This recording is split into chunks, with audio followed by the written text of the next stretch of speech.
Titulé el mensaje de esta mañana Vértigo y no sé cuántos de ustedes han tenido la experiencia de padecer este problema, pero quienes lo han padecido dicen que cuando experimentan el vértigo sienten como una muerte inminente. Titulé este mensaje Vértigo porque creo que hoy estamos viviendo un episodio donde las emociones son muy cambiantes, son muy volátiles. Hoy en día hay mucha gente que se siente deprimida, se siente triste, otros se sienten frustrados, hay gente que está sumida en depresión, en insomnio, en ataques de pánico, y pareciera que nuestro mundo, nuestra realidad se está tambaleando, pero yo quisiera que estudiáramos esta mañana a la luz de la Biblia cómo podemos ser sostenidos en medio de este mundo que literalmente se está tambaleando. Así que quiero invitarles, antes de abrir la escritura, a hacer una breve oración ahí donde están. Vamos a inclinar el rostro y vamos a hacer una oración. Señor, pedimos que esta mañana sea tu palabra hablándonos directamente a nuestro corazón. Tu palabra dice que esta palabra es martillo que quiebra, es fuego que quema, es espada que hiere, pero también dice que es pan que alimenta, y te suplicamos que tu palabra pueda suplir las necesidades espirituales que nosotros tenemos acerca de ti. Lo pedimos en el nombre de Jesucristo. Amén. Quiero invitarles a abrir sus Biblias. Van a aparecer algunos textos en la pantalla, pero no van a aparecer todos. De modo que le quiero invitar, si usted estuviera en facultad de traer su Biblia, tener la Biblia en la mano, porque hay algunas lecciones que vamos a tener que estar extrayendo directamente del texto. Así que quiero que abra su Biblia en el libro de Hebreos, capítulo número 11. Hebreos capítulo número 11, versículo 1. Es un versículo muy conocido. Dice el versículo número 1 del capítulo 11 de Hebreos, dice de la siguiente manera: es pues la fe, la certeza de lo que se espera, y agrega, la convicción de lo que no se ve. Juan Wesley, este famoso teólogo y evangelista del siglo XVIII, un día caminaba por una calle con uno de sus amigos, el cual el amigo estaba bastante preocupado y perturbado, y le dice a Juan Wesley: sabes, dice, tengo muchos afanes y temores. En ese momento Juan Wesley vio que una vaca se estaba asomando por encima de un muro, y Wesley le hace la pregunta a su amigo: ¿observas esa vaca? El amigo le dice sí, y le dice John Wesley, le pregunta: ¿por qué esa vaca está viendo por encima del muro? Su amigo le dice: no sé, a lo cual John Wesley le va a decir una frase magistral y le dice lo siguiente: esa vaca está mirando por encima del muro porque no puede mirar a través de él. Queridos amigos y queridos hermanos, la fe hace que nosotros podamos mirar por encima del muro de los temores, por encima del muro de las preocupaciones. ¿Cómo se hace eso? Bueno, la Biblia dice en el versículo 1 que la fe es pues la sustancia de las cosas que se esperan, y termina diciendo, es la convicción de lo que no se ve. Entonces, fe es ver algo que no ves. Mire lo que dice el versículo número 3. Hebreos capítulo número 11, versículo número 3. Dice: por la fe entendemos haber sido constituido el universo por la palabra de Dios, de modo que lo que se ve fue hecho de lo que no se veía. Lo que se ve fue hecho de lo que no se veía. Ahora quiero que observe el versículo número 7. Mire lo que dice el verso 7. Por la fe, Noé, cuando fue advertido por Dios acerca de cosas que aún no se veían, con temor preparó el arca en que su casa se salvase, y por esa fe condenó al mundo, y fue hecho heredero de la justicia que viene por la fe. ¿Qué cosa es la fe según estos versículos que acabamos de leer? La fe es ver lo que no se ve. Ahora yo le pregunto, en la mente de Noé, ¿cuándo comenzó a llover? ¿Cuando Dios se lo dijo o cuando comenzaron a caer las primeras gotas? ¿Cuándo comenzó a llover en la mente de Noé? ¿Cuando Dios se lo dijo o cuando comenzaron a caer las primeras gotas? Creo que la respuesta es lógica. Mire lo que dice el versículo número 27, hablando de Moisés. Por la fe, hablando de Moisés, por la fe dejó Egipto, no temiendo la ira del rey, porque se sostuvo como viendo al invisible. Entonces, no necesitas esperar a que tengas el trabajo, no necesitas tener el dinero en tu cartera, no necesitas esperar a que todas tus deudas estén pagadas, no necesitas esperar ver el pan sobre la mesa. La fe en la palabra de Dios hace que lo que no se ve, se vea. Y si Dios dice algo, así es. Y cuando Dios dice algo, querido amigo y hermano, tú puedes colgar tu vida de esas palabras. Hay un hombre, un joven fenómeno en el mundo, que tal vez algunos de ustedes lo han escuchado. Se llama Nobuyuki Tsuji. Nobuyuki Tsuji nació en Tokio, Japón, en 1988. Y desde muy niño, él demostró su destreza y su talento para ejecutar el instrumento del piano. Desde muy pequeño, siendo un adolescente, participaba en concursos en su país, hasta que un día Nobuyuki Tsuji tuvo la gran oportunidad de su vida. Participó del concurso mundial de piano llamado Van Cliburn, que es un concurso internacional, es el concurso de piano más importante del mundo. En esta ocasión se celebró en el 2009 en la ciudad de Fort Worth. Mayormente se celebra en Europa, pero ahora esa fue la sede. Participaron 29 artistas, un concurso con las mayores exigencias. Duró el concurso 3 semanas y Nobuyuki Tsuji, a los 21 años, ganó el primer lugar en este certamen. Ahora, queridos amigos, esto que yo les estoy diciendo puede sonar irrelevante, a menos que yo les diga que Nobuyuki Tsuji es un ciego de nacimiento.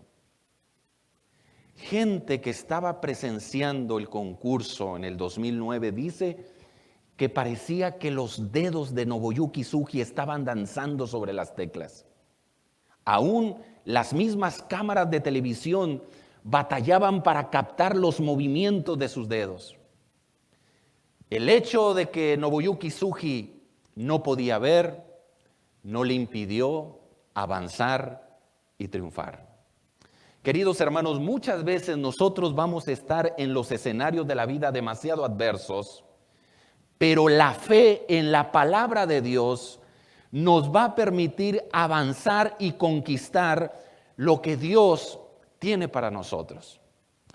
Mire lo que dice el libro de Hebreos, capítulo número 11 y el versículo número 6. Hebreos capítulo 11, versículo 6. Dice así: pero sin fe es imposible agradar a Dios, porque es necesario que el que se acerca a Dios crea que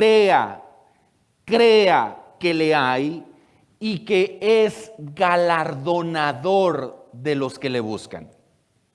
Todos ustedes conocen un episodio en la Biblia, no lo vamos a buscar ahora, en el libro de Ruth, capítulo 1, versículo del 1 al 6, narra un episodio en la Biblia muy interesante. La Biblia narra que un día en la ciudad de Belén vivía una dama llamada Noemí con su esposo Elimelec y toda su familia. Esta familia eran creyentes del Dios verdadero, adoradores del Dios verdadero, confiaban en Jehová con todo su corazón. Pero hay algo que no está en los planes de Noemí y de su familia. Va a venir una recesión a la ciudad de Belén. Dice la Biblia que vino hambre a la tierra. Ellos, por supuesto, confiaban en la provisión de Dios. Sin embargo, esta recesión económica no duró un día, ni dos, ni tres. Comenzaron a pasar las semanas, y Noemí junto con su familia se empezaron a poner un poquito inquietos, un poquito nerviosos, al grado que empezaron a desconfiar de la provisión de Dios. Eso los obligó a tomar una decisión devastadora. Decidieron tomar la decisión de emigrar de la ciudad e irse a otra ciudad a buscar el pan, la ciudad de Moab. Y la ciudad de Moab era una ciudad pagana. Cuando Noemí se muda con la familia a la ciudad de Moab, inmediatamente al llegar se da cuenta que Dios está visitando Belén con abundancia de pan. Pero era demasiado tarde. Ya habían migrado a Moab. Días después se le murió el esposo, después se le muere el hijo mayor, después muere el hijo menor. Una historia bastante trágica. Ahora, yo le quiero hacer esta pregunta. ¿Qué hizo Dios para evitar que Noemí y su familia tomaran la decisión de irse a otra ciudad en busca del pan? ¿Qué hizo Dios? ¿Qué hizo Dios por ellos? Ahora pregunto, ¿sabía Dios que si Noemí y su esposo junto con su familia tomaban la decisión de emigrar de la ciudad, ¿sabía Dios las consecuencias de esa decisión? ¿Sabía Dios que el esposo y los hijos iban a morir? ¿Sabía Dios o no sabía? ¿Qué hizo Dios para impedir que Noemí y su familia se fueran de la ciudad? ¿Saben qué cosa hizo Dios? Dios no hizo nada. ¿Y sabe por qué? Usted puede leer el relato en el libro de Ruth, capítulo 1. Dios no hizo nada. ¿Sabe por qué Dios no hizo nada?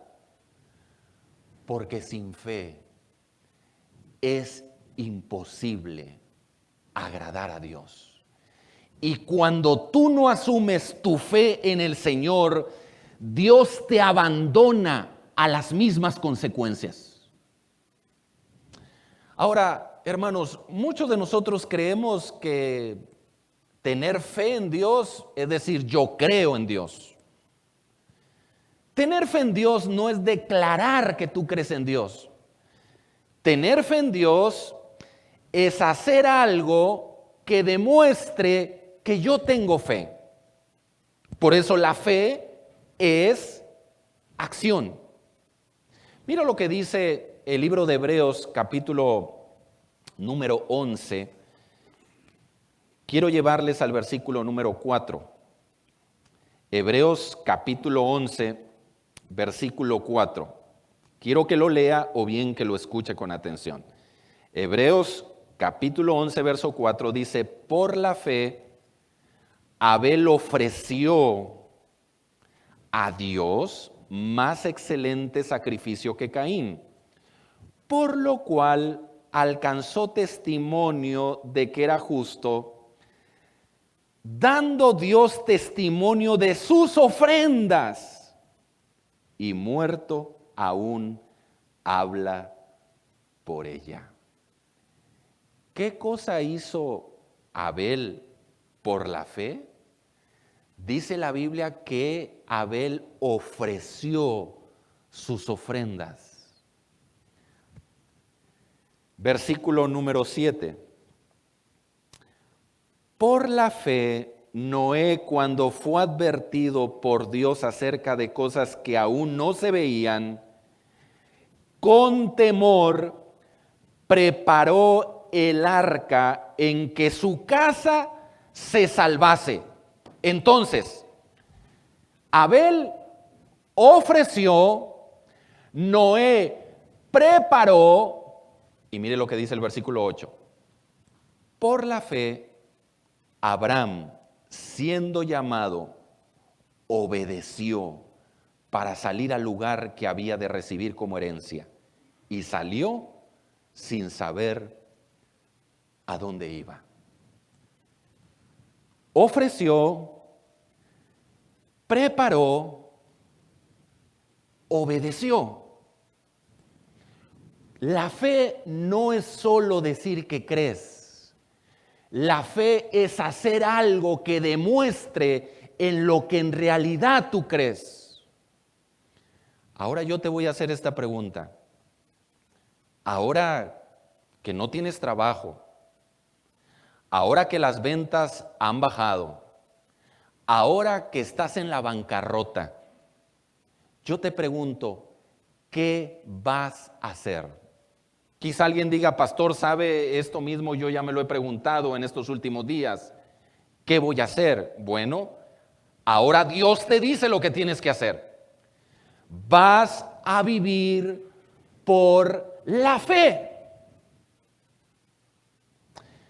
Vaya conmigo al Evangelio de Marcos, capítulo número 11. Marcos, el Evangelio de Marcos, capítulo número 11. Marcos, capítulo número 11. Ubíquese allí en su Biblia, en el capítulo 11 de Marcos, versículo número 12. Marcos, capítulo 11, versículo número 12.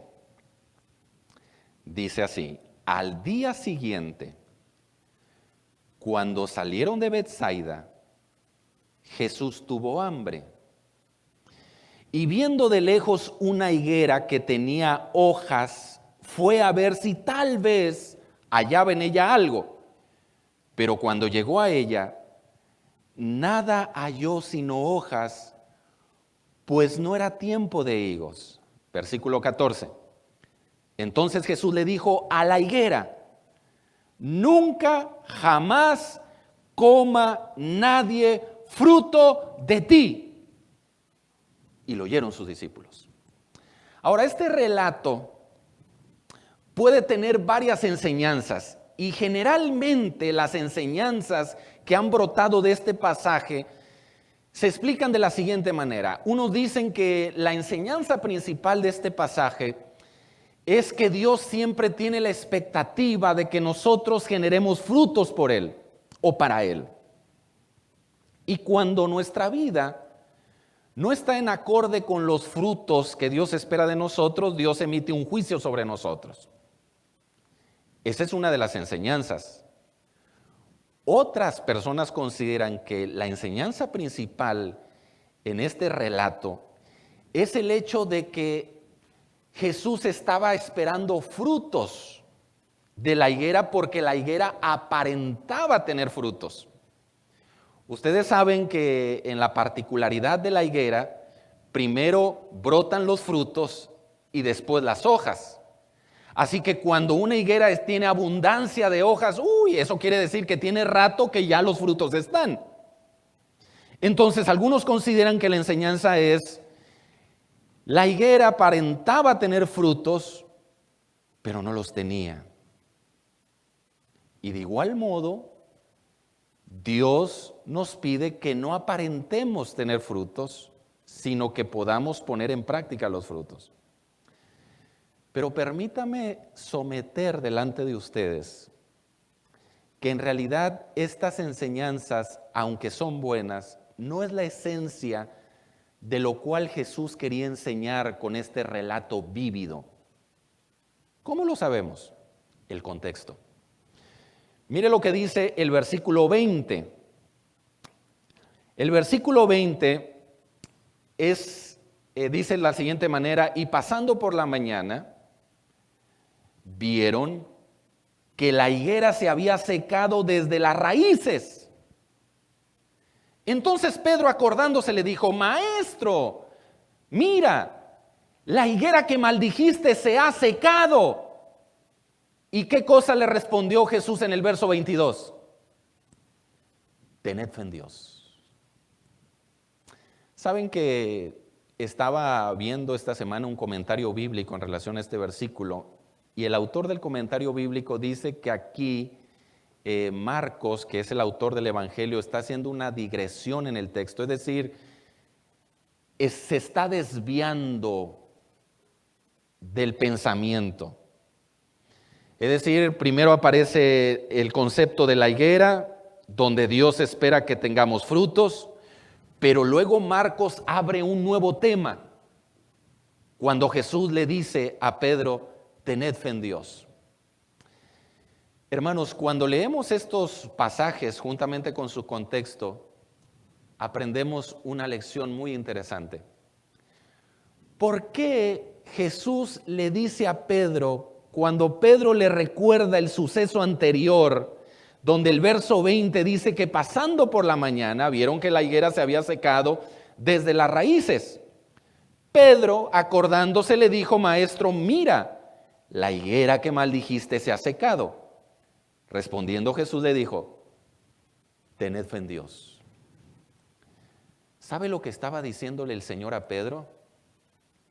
Le estaba diciendo: Pedro, de la misma manera y con la misma fe que yo le hablé a la higuera y se secó, es la misma fe con la cual tú tienes que pedir, y Dios así lo hará. Lo sugiere el contexto, porque el versículo número 23 dice: porque de cierto os digo que cualquiera que dijera a este monte: quítate y échate en el mar, y no dudar en su corazón, sino creyere que será hecho lo que dice, lo que diga le será hecho.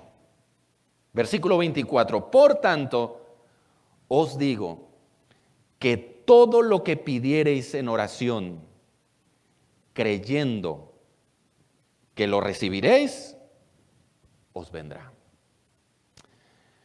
Muchos de nosotros tenemos un poquito de problemas con el versículo número 24, porque Jesús dice: todo lo que pidieres en oración. Y ese todo lo que pidieres, como que no nos la creemos.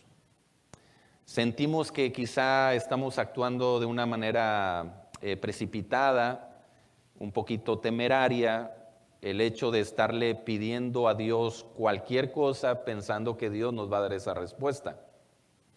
Pero ¿saben ustedes que cuando Jesús dice todo lo que pidieres en oración, esa palabra todo en realidad no es todo lo que nosotros nos imaginamos? Cuando Jesús dice todo lo que pidieres en oración, lo recibiréis creyendo, quiere decir todo lo que Dios te ha prometido. Es decir, las promesas de Dios son realidad, son verdad presente cuando nosotros creemos con todo nuestro corazón. Vaya conmigo al libro de Mateo, el Evangelio según San Mateo, capítulo número 6. Mateo capítulo número 6, versículo 25. Mateo capítulo número 6, versículo 25. Dice: por tanto os digo, no os afanéis por vuestra vida, qué habéis de comer o qué habéis de beber, ni por vuestro cuerpo qué habéis de vestir. ¿No es la vida más que el alimento y el cuerpo más que el vestido? Y ahora miren lo que dice el versículo 26.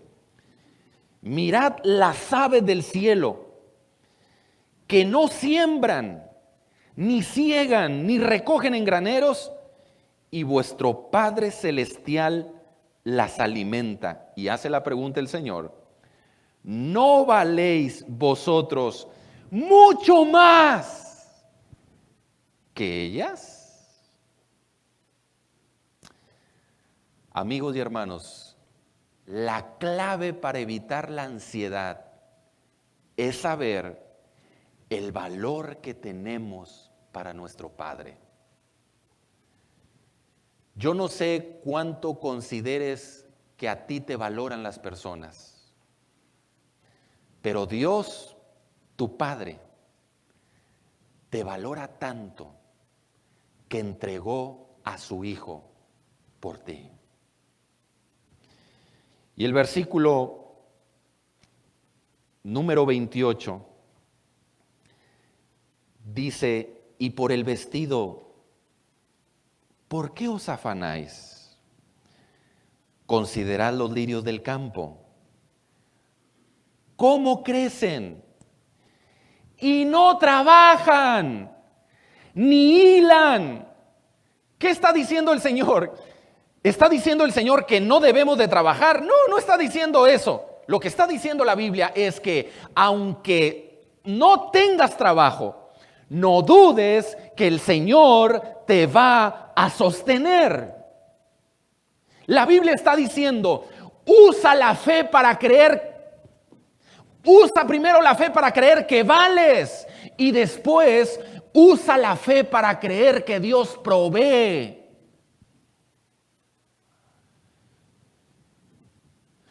Ustedes saben, hermanos, que la Biblia habla que Dios creó este mundo de la nada. De hecho, se le conoce como una creación ex nihilo, es decir, Dios creó este mundo de la nada, sin necesariamente una materia preexistente. Dios creó este mundo de la nada. La Biblia dice que por su palabra fueron creadas todas las cosas. Esta semana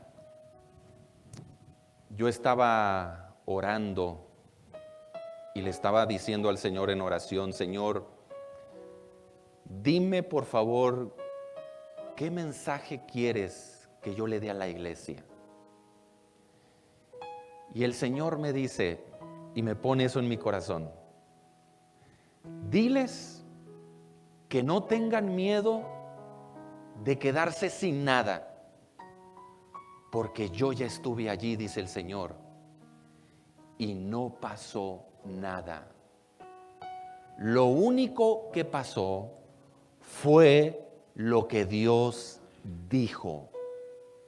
Y cuando Dios dice algo, así es. Dios está buscando gente que le crea. Lo demás lo hará Él. No sé si esta mañana hay alguien que estos últimos días ha tenido sus emociones demasiado inestables, sus sentimientos muy agitados. Al final de cuentas, queridos hermanos, es la fe lo único que hace que tus emociones sean estables. ¿No lo creen ustedes así? Así que, como dije una vez hace tiempo, si tú realmente crees que Dios provee, prepárate para vivir tiempo de necesidad. Porque una cosa es creer lo que la Biblia dice, y otra cosa muy distinta es creer en el Dios de la Biblia. Por la fe, hombres y mujeres atravesaron necesidades, escasez, hambre, cárceles, persecuciones, porque sin padecimientos su fe no podía ser perfeccionada. Por lo tanto, yo seguiré creyendo que Moisés abrió el Mar Rojo, que los muros de Jericó cayeron, que los cuervos alimentaron a Elías y que Pedro caminó sobre el agua, porque no hay nada imposible para aquel que en Él cree. Vamos a orar. Padre, al mirar tu palabra y mirar, Señor, las expectativas que tú tienes acerca de nosotros, nuestro corazón está lleno de debilidad, de temor y en muchas ocasiones de angustia. Pero hoy queremos abrir nuestro corazón. Recibimos tu palabra, Señor. Recibimos la persona de tu Espíritu Santo. Y queremos suplicarte con humildad que tu Espíritu pueda renovar nuestra fe y lo que por mucho tiempo nosotros hemos creído, Señor, en ti. Perfecciona el llamado que tú nos estás haciendo para este tiempo, Señor. Oro por la gente que está desmayando, aquellos, Señor, que están abatidos, que se sienten derrotados, aquellos que en algún momento se van a la cama pensando y diciendo, de esta ya no me voy a levantar jamás. Extiende tu mano, Señor, de amor y de misericordia. Y te ruego que nos puedas sostener en este momento de crisis, así como lo hizo Moisés, como viendo al invisible. Oramos y pedimos estas bendiciones en el precioso nombre de Jesucristo. Amén.